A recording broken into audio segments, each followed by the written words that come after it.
Om Shanti. Good morning.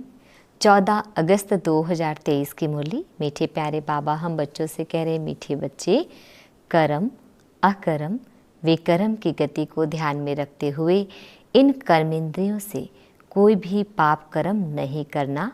दे दान तो छूटे ग्रहण।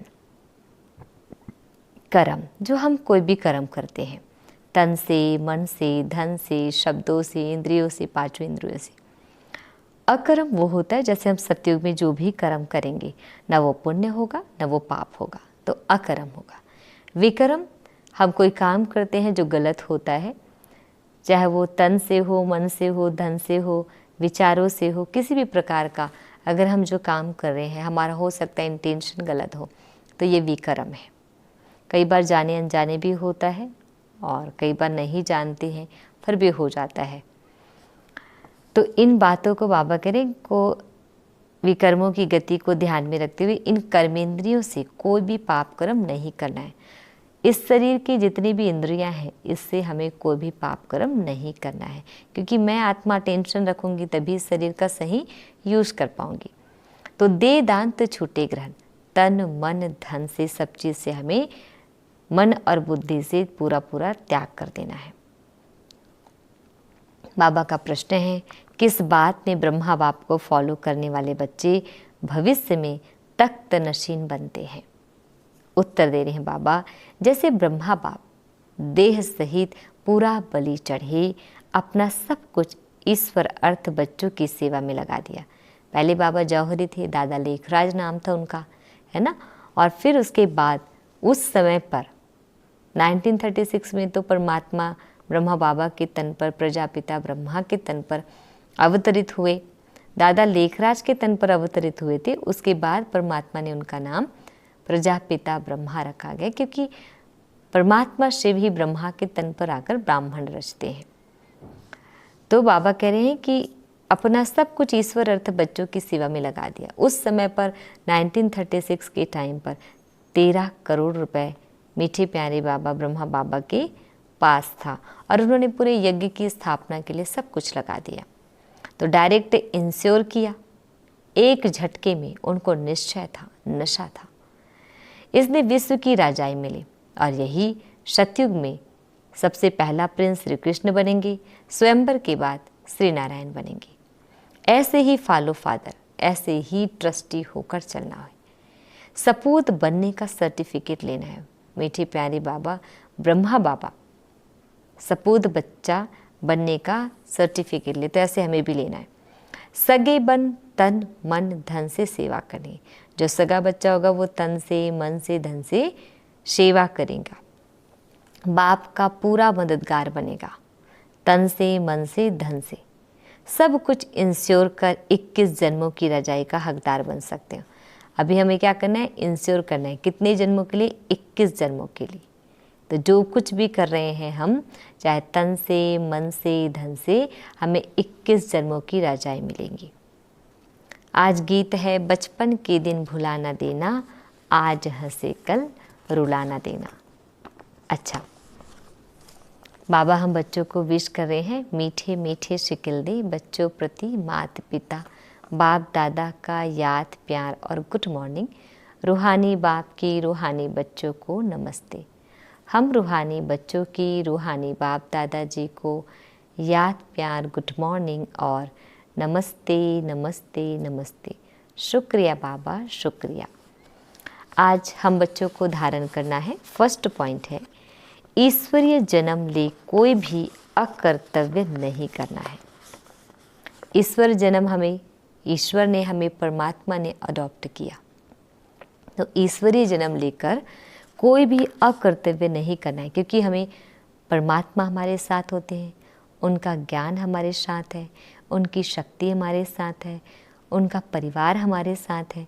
तो बाबा कहते हैं कोई भी अकर्तव्य नहीं करना है, सपूत बच्चा बनना है, परमात्मा का दिल तख्त नशीन बनना, दिलों पर राज करने वाले, आँखों के नूर बनना है ना। तो सपूत बच्चा जो तन मन धन से बाबा के मददगार बच्चे बने। अवगुण निकाल देवताई गुण धारण करने, क्योंकि हमें सतयुग में जाना है, देवी देवता के दुनिया में जाना है। तो तो हमें अपना अवगुण यही समाप्त करना है, क्योंकि यहाँ के जो संस्कार है यही हमें आगे काम आएगा। तो अवगुण निकाल देवताई गुण धारण करने हैं। सेकेंड पॉइंट है खुदाई खिदमतगार बन, रूहानी सेवा से सबको आप समान बनाना है।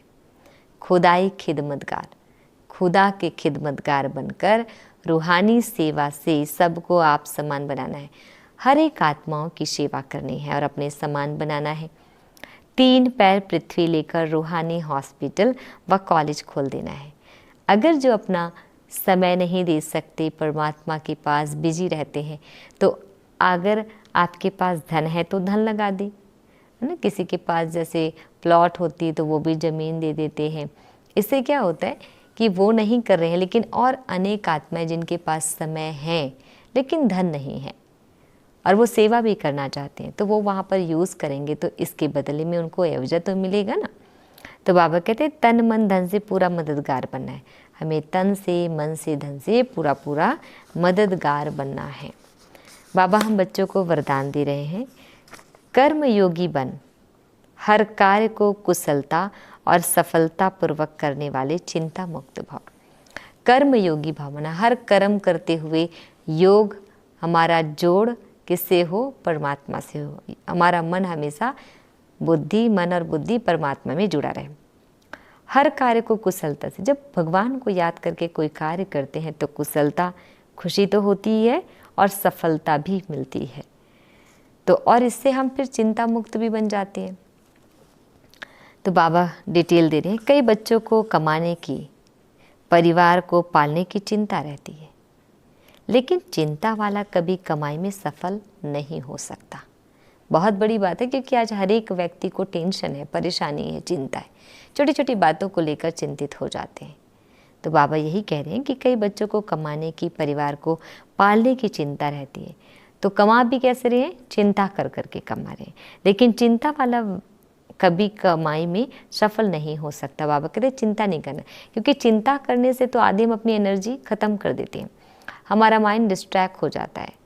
अब फिर जहाँ हमें जितना फोकस करना है, जितनी एनर्जी की ज़रूरत है, उतना तो हमारी लगती ही नहीं है। दूसरी बात है, यहाँ पर कर्म योगी जो बताया गया है, ये आपको श्रीमद् भगवद गीता में भी लिखा हुआ है। अर्जुन जी को कहते हैं, कृष्ण जी कहते हैं कि हे अर्जुन कर्म योगी बन, कर्म करते करते भगवान को याद कर। क्योंकि आज हम इतने बिजी हैं, हमारा मन कोई भी काम करते रहते हैं, लेकिन मन कहीं और लगा होता है, उसी को हटा के हमें परमात्मा में लगाना है। चिंता को छोड़कर कर्म योगी बन, काम करो, तो जहाँ योग है वहाँ कोई भी कार्य कुशलता और सफलता पूर्वक संपन्न होगा। योग किससे हो? परमात्मा से। तो हर काम में कुशलता और सफलता संपन्न होगा, कहने का। अगर चिंता से कमाया हुआ पैसा आएगा भी तो चिंता ही पैदा करेगा, और योग युक्त बन, खुशी खुशी से कमाया हुआ पैसा खुशी दिलाएगा। बाबा को याद करके खुशी खुशी में अगर हम काम करते हैं तो वो जो धन आएगा वो भी खुशी दिलाएगा। जैसा बीज होगा वैसा ही फल निकलेगा। स्लोगन, सदा गुण रूपी मोती ग्रहण करने वाले होली हंस बनो। क्या हमें चुगना है? मोती, गुणों रूपी मोती को चुगना है, कंकड़ पत्थर लेने वाले नहीं। जैसे दिन भर में हम अपने दिनचर्या में समाज के बीच में रहते हैं तो कंकड़ पत्थर ही निकलता है। संसार में जितने भी लोगों से मिलोगे आपको कंकड़ पत्थर ही मिलेंगे। एक परमात्मा ही है जो सुबह सुबह हमें ज्ञान की मोती, गुणों की मोती रोज हमें चुगाते हैं, हमारे सामने डालते हैं। तो जितना चुगना है उतना चुग सकते हैं। अच्छा जी, ओम शांति।